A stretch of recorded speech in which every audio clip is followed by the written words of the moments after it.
अभी हम लोग का कंप्लीट हुआ 15वां राउंड। इस 16वां चल रहे हैं, 15वां कंप्लीट हो गया। अभी हम और संतोष भैया, जितेंद्र, अविनाश, छोटू है साथ में। आइए संतोष भैया आगे थोड़ा। हाय बोलो। कुछ बोलिए। हाई लाइट दिखाई इधर। भाई मेहनत कर रहे हैं फिटनेस के लिए। और हम लोग बिहार पुलिस, ये लोग बिहार पुलिस दौड़ रहा है।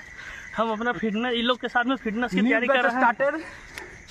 न्यू बैच स्टार्टेड 12 रात में 12 से 4 करना है। 12 से 4 करें। आइए 12 से 4 कभी भी आ सकते हैं। संपर्क नहीं, 12 बजे के बाद नाइट क्लास। भैया का पसीना उतर रहा है पूरा एकदम।